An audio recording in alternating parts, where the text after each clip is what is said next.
से एक मित्र कहते हैं कि वो शेयर मार्केट का काम करते हैं, लेकिन उन्हें शेयर मार्केट में बार बार भारी नुकसान उठाना पड़ता है।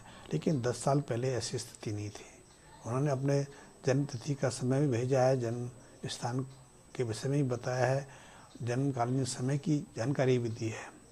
तो उसके अनुसार आपकी मित्र आपकी 10वें भाव में मंगल है। 10वें भाव का मंगल बहुत अच्छे प्रभाव देता है।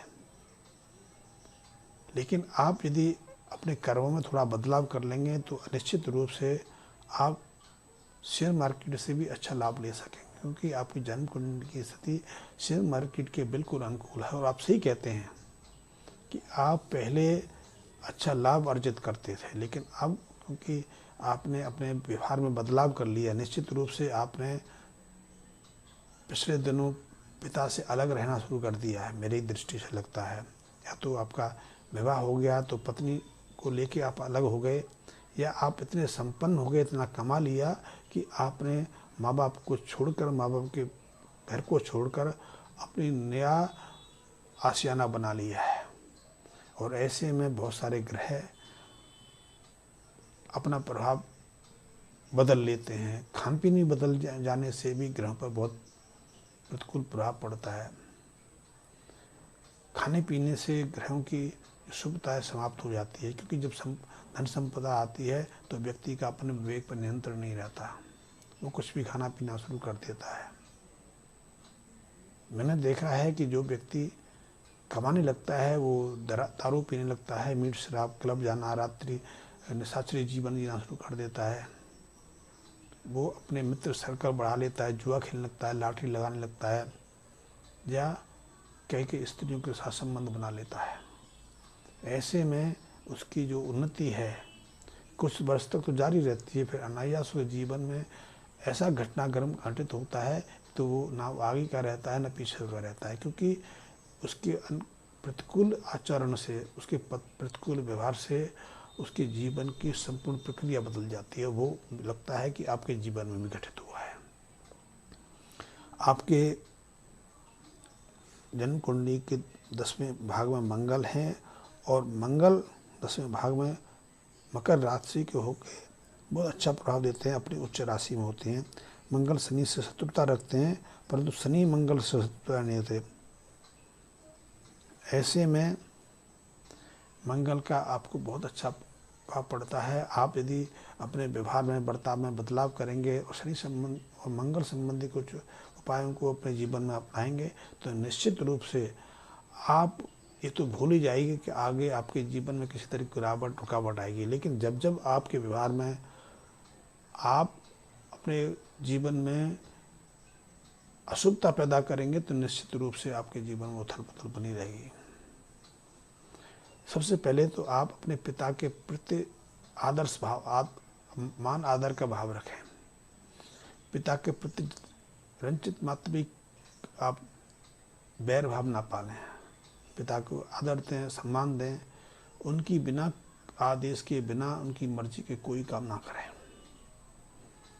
ये बहुत महत्वपूर्ण है। पिता यदि दुष्ट रहेंगे तो आपका व्यापार, आपका जो शेयर मार्केट है या कोई भी व्यापार है, आगे नहीं बढ़ पाएगा, उसमें निरंतर उठापटक की स्थिति बनी रहेगी। तो सबसे पहले इस बात को आप स्वीकार कर लें। दूसरा, आपके लिए एक और उपाय है कि एक चांदी की डिब्बी में शहद भर के, करीब 100 ग्राम शहद हो, 200 ग्राम शहद हो, जितना भी हो, चांदी की डिब्बी में उसको भर के, उसको सील करके पिता के हाथ में दे दो और पिता से कहो कि वो अपनी अलमारी में सुरक्षित उसको रखें। इससे आपकी जन्म कुंडली में मंगल और प्रबल होंगे, शनि की अशुभता शांत होगी। क्योंकि जब चांदी की डिब्बी में आप शहद भर के रखते हैं, शहद शुक्र का कारक है, संपन्नता का कारक है, वैभवता का कारक है, और वो जुआ, लॉटरी, शेयर मार्केट का भी कारक है। तब वो आपके हाथ में आ जाता है, आपकी बुद्धि में आ जाता है। ऐसे में आप जो भी निर्णय लेंगे वो आपके अनुकूल आएगा, आपके लिए लाभकारी रहेगा। तो आप इस काम को कर सकते हैं। इसके अलावा अपने चौथे घर में चंद्र को आपने स्थापित करना है। चंद्र को चौथे घर में स्थापित करने के लिए चंद्रमा से संबंध बहुत सारी चीज़ें होती हैं, जैसे कि चांदी है, चावल है, सफ़ेद वस्त्र हैं, इनको आपको अपने घर में स्थापित करना है। तो चांदी का संग्रह रख सकते हैं आप, किलो 2 किलो चांदी अपने घर में रख सकते हैं। सरकार से मान्यता कितनी, सरकार कितनी की मान्यता देती है वो एक अलग बात है, लेकिन मेरा अनुरोध है लाल किताब की दृष्टि से कि आप सरकार की अनुमति के हिसाब से अधिकतम चांदी अपने घर में रख सकते हैं। चावल रख सकते हैं, चावल के मध्य चावल का ढेर अपने घर में रखें कि चावल तो आपके रसोई में नियमित रूप से काम आता है। साल भर में आप कम से कम 50-100 किलो चावल तो खा ही जाते होंगे। तो आप चावल की बोरी में चांदी जितनी भी संभव हो पाए, चांदी के चाहे वो ईंट हो, चांदी के पतरे हों, या चांदी के आभूषण हो, चांदी के बर्तन हो, आप उनको चांदी के मध्य रख सकते हैं। इससे आपके चौथे स्थान में चांदी स्थापित होगी।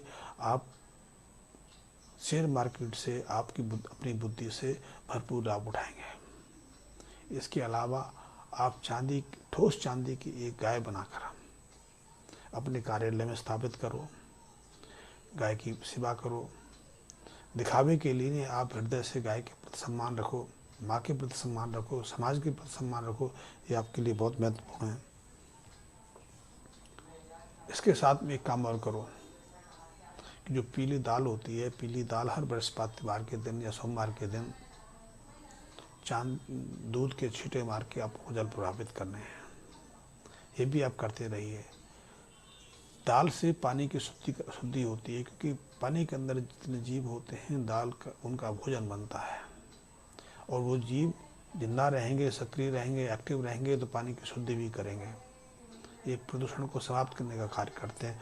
प्रदूषण भी जीवन में आगे बढ़ने में बाधक बनता है। तो प्रदूषण रोकने में मदद करोगे आप, चाहे पानी की शुद्धिकरण करें या अपने घर परिवार आसपास के पड़ोस को साफ रखें। ये आपके व्यापार में, आपकी शेयर मार्केट में आपकी मदद करेंगे। तो आप ये करके देखिए, निश्चित रूप से आपकी शेयर मार्केट में जो गिरावट का दौर, जो नुकसान की स्थिति आपको देखनी पड़ती है वो नहीं होगी, क्योंकि आपकी कुंडली शेयर मार्केट के लिए और ऐसे व्यापार के लिए इसमें नित्य निर्णय लेने पड़ते हैं, नित्य बदलाव करना पड़ता है, उसी के लिए उपयोगी है। वैसे आपकी कुंडली बहुत महत्वपूर्ण है। आप शीर्ष पर जाएंगे, आपका नाम जो है समाज में संपन्नों में सम्मिलित होगा। आप करके देखिए। और हाँ, मैं अपने मित्रों से एक अनुरोध करूँगा, यदि आपको लाल किताब ज्योतिष संबंधी विषय में रुचि है और आपको मेरे वीडियो थोड़े भी लायक लगते हैं, यदि मेरे वीडियो में कुछ नवीनता आपको प्रतीत होती है, तो मेरे इस चैनल को सब्सक्राइब कर लें। ये मेरा दूसरा चैनल है। एक मेरा पुराना चैनल चलता था, पुराना चैनल मेरा एंशिएंट युग के नाम से था, प्राचीन युग विज्ञान के नाम से था। आप उस पर भी कर सकते हैं। ये मेरा नवीन चैनल है और इसको मैंने एस्ट्रो सॉल्यूशन के नाम से मैं बनाया है। आप इसको सब्सक्राइब भी करें और मेरे बेल आइकन को प्रेस कर लें, ताकि इस विषय संबंध वीडियो की जो संकेत आपको सबसे पहले मिल जाए। धन्यवाद मित्रों।